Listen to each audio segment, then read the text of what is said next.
Salut, bienvenue dans ce 4e épisode d'un atelier dans une cave. Tout d'abord, je vous remercie pour l'intérêt que vous avez porté à mes vidéos puisque vous avez été très nombreux à regarder les épisodes 1, 2 et 3 et vous avez été également très nombreux à vous abonner et je vous en suis très reconnaissant. Vous avez été également très nombreux à poster des commentaires avec des remarques, des questions. Je vous remercie pour l'intérêt que vous portez à mes vidéos et c'est très intéressant de pouvoir échanger sur des sujets techniques. Alors je tiens à préciser une chose, je ne suis absolument pas un professionnel, comme vous l'aurez sans doute remarqué, et mon but c'est de partager mon expérience avec ce qui est bien, ce qui est moins bien, l'intérêt étant de pouvoir faire profiter les autres de mon propre vécu, en espérant que ça puisse servir aux personnes qui voudraient se lancer dans la même aventure. Alors après l'épisode 3, j'ai eu des doutes quant à la suite que je voulais donner à mes travaux, notamment au traitement que j'allais faire au niveau de la base des murs, comment j'allais gérer ça. J'avais des doutes sur la hauteur de mes fondations.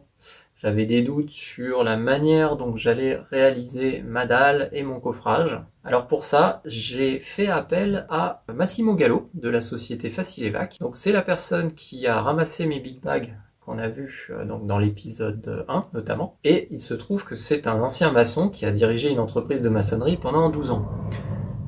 Donc il a accepté de venir regarder mon chantier et puis de m'apporter ses conseils. Alors il se trouve que j'avais été extrêmement prudent quand j'avais décaissé à ras des murs. J'avais vraiment peur de toucher aux fondations. Donc j'avais laissé beaucoup de matière au bas des murs. Et au final, j'avais été finalement trop prudent. Et en regardant de plus près, il se trouve que la base de mes murs était plus basse que ce que j'imaginais. Donc j'aurais pu y aller franchement. Et donc, je me suis refait une petite session de décroutage et de décaissement de la base des murs. Et c'est ce qu'on va voir tout de suite.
Alors comme je finis de décaisser la base de mes murs, je fais ça au fur et à mesure et en attendant d'avoir mes galets, mes fameux galets de 20-40 qui se font désirer. Alors je décaisse petit à petit, un petit peu au jour le jour. Donc pour ça, je me suis installé un big bag dans mon jardin que je remplis au fur et à mesure de l'avancement de mes travaux. Alors ce big bag, il faudra ensuite que je transvase son contenu dans la rue pour qu'il puisse être ramassé par la société Facilevac. Donc ça fait du boulot en plus, mais ça me laisse une certaine souplesse. J'ai pas à me soucier d'avoir un big bag dans la rue que je dois remplir très vite et que je dois faire ensuite ramasser très rapidement pour ne pas gêner le stationnement.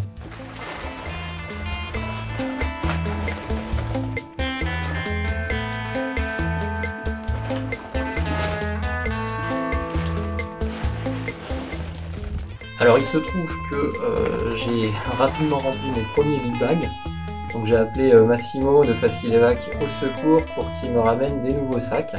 Et c'est ce qu'il a fait. Il a pris d'ailleurs de son temps pendant un jour férié pour me le faire. Donc je m'en suis très reconnaissant.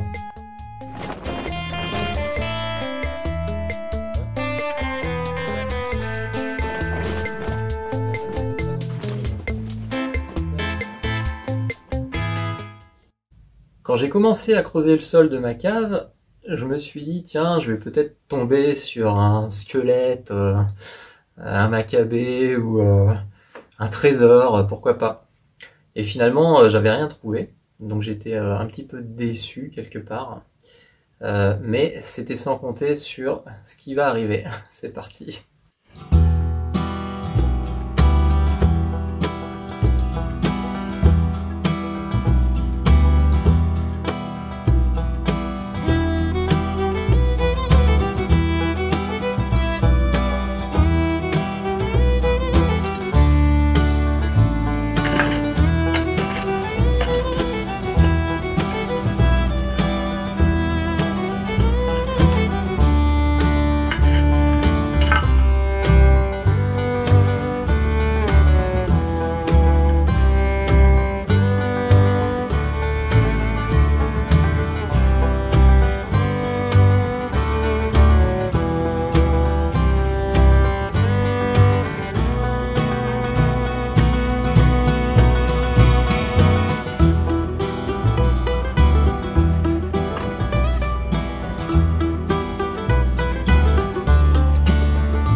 Voilà donc ma fameuse mâchoire d'équidé. Bon alors il y a sûrement le reste hein, plus bas dans la terre, mais bon, écoute, il est là, on va le laisser tranquille, hein. Je pense que ça suffit. Hein. Et puis bon, faut pas oublier le but, c'est de faire un atelier, hein, c'est pas de faire de l'archéologie. Voilà, on va dire que c'est pas forcément ce que j'imaginais, mais c'est un beau lot de consolation. Et je trouve ça sympa et pourquoi pas, je vais m'en servir pour faire le logo de ma chaîne, hein, on sait jamais.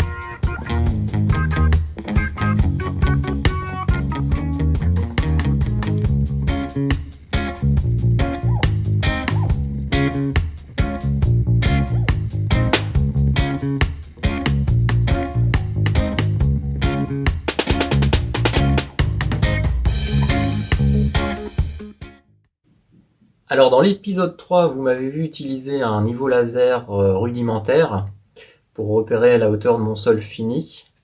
J'avais envisagé d'utiliser un niveau à eau, qui est une technique ancienne, hein, qui date au moins des Égyptiens. Et j'avais pas pu le faire, mais j'avais vraiment envie de tester ça. Donc c'est ce que j'ai fait dans cet épisode, juste pour le fun. C'est parti!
comparer la hauteur relevée avec mon niveau à eau par rapport à la hauteur que j'avais repérée avec mon niveau laser. Et même dans le point le plus éloigné de mon niveau laser, eh ben, le niveau laser et le niveau à eau étaient d'accord. Ce qui est assez étonnant vu la qualité de mon niveau laser. Mais bon, j'avais fait ce qu'il fallait visiblement et les deux étaient vraiment d'accord à moins de 5 mm. Donc c'est plutôt étonnant, je trouve. Mais bon, finalement, rassurant. Voilà. Alors, le tuyau que vous voyez derrière moi, là, c'est un tuyau d'évacuation qui vraisemblablement était un tuyau d'évacuation d'eau usée. En tout cas, l'ancien réseau d'eau usée de la maison. D'ailleurs, c'est un tuyau en fibrociment qui contient de l'amiante. Pas top. C'était signalé dans l'acte de vente quand j'ai acheté la maison. Mais je me suis toujours demandé d'où venait ce tuyau, puisque un jour où il y a eu un très très gros orage, j'ai vu de l'eau qui a coulé de ce tuyau. Alors ça m'a mis la puce à l'oreille, je me suis dit, s'il y a de l'eau qui est venue, c'est que forcément elle vient de dehors, et donc peut-être que ce tuyau, il vient pas de ma maison, mais il vient de mon jardin. Alors vous voyez ici un plan qui représente la maison, avec la cave à droite et le jardin à gauche, et on voit l'axe de ce tuyau. Alors pour m'assurer que ce tuyau sort bien dans le jardin comme je l'imagine, je vais sonder en assemblant différents tasseaux les uns après les autres. Je vais sonder pour connaître la longueur de ce tuyau. Alors pourquoi je n'ai pas utilisé un laser, c'est facile, c'est simple, j'en ai un. Malheureusement, quand je l'utilise dans ce tuyau, il doit rencontrer soit des petits morceaux de gravats, soit des toiles d'araignée, et il me donne une profondeur qui est vraisemblablement beaucoup plus basse que la profondeur réelle, puisqu'il me dit 3 mètres alors que j'ai déjà enquillé des tuyaux un peu plus longs. Je suis sûr que j'ai beaucoup plus que 3 mètres.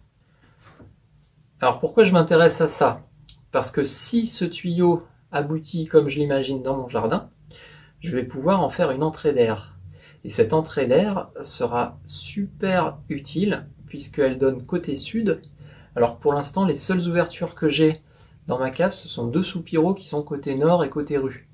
Donc si j'arrive à faire une ouverture de l'autre côté, je pourrais bénéficier de cette ouverture pour me créer une super ventilation de ma cave. D'autant plus que j'ai une turbine que j'utilise pour aspirer mes fumées de soudage.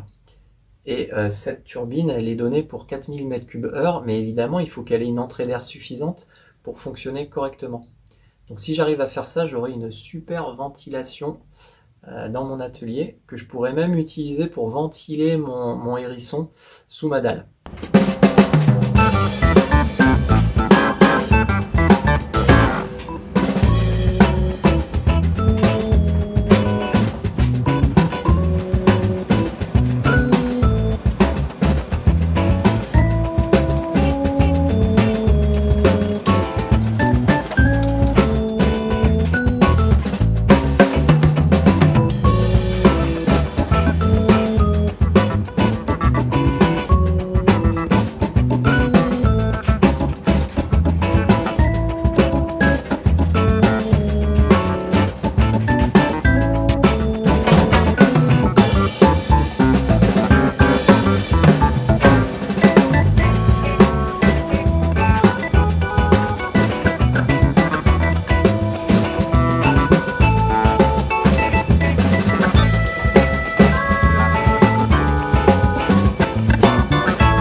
Tiens, on va allumer la turbine pour voir. Hop.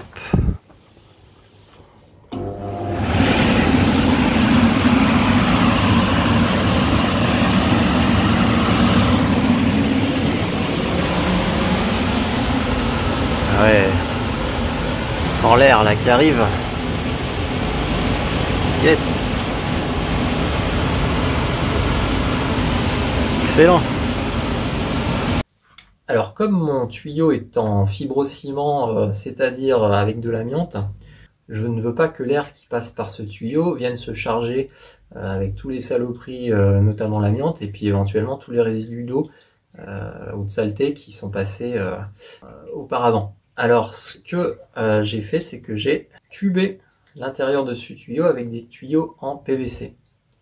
Alors pourquoi j'ai utilisé des tuyaux d'évacuation? Finalement je travaille dans une ancienne conduite d'évacuation, alors je me suis dit je vais utiliser des tuyaux d'évacuation. J'aurais pu aussi utiliser des gaines de VMC.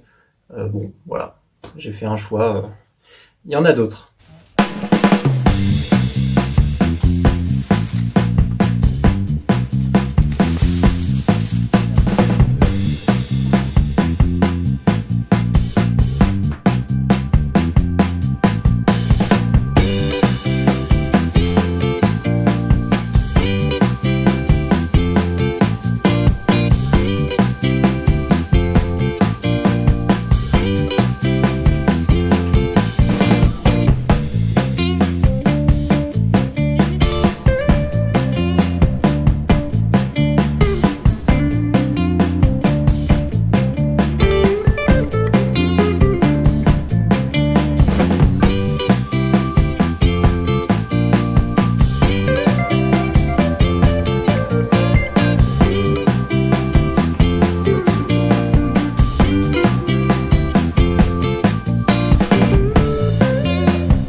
Alors les drains que j'ai posés dans mon hérisson, ils vont surtout me servir à évacuer la vapeur d'eau qui sera présente sous ma dalle.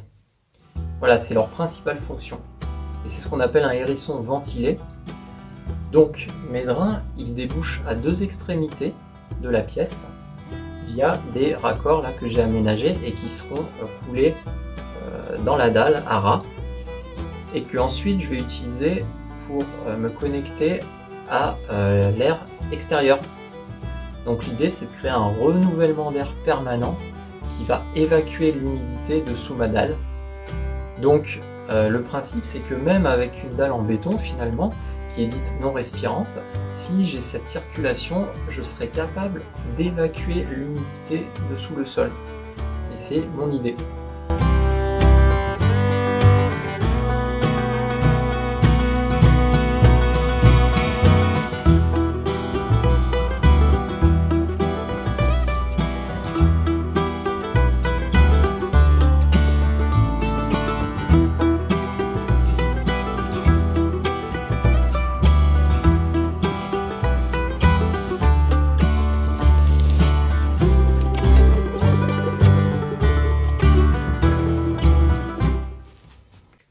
Voilà, j'espère que cet épisode vous a plu. N'hésitez pas à mettre vos commentaires et à vous abonner si vous voulez voir la suite.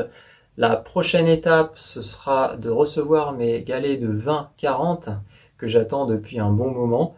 On est encore à la sortie du confinement tout juste, donc les carrières, tous les services se remettent en place petit à petit, mais il faut du temps et donc de la patience. Mais j'espère qu'au prochain épisode, je pourrai vous montrer enfin ces galets. Voilà, je vous dis à très bientôt. Portez-vous bien.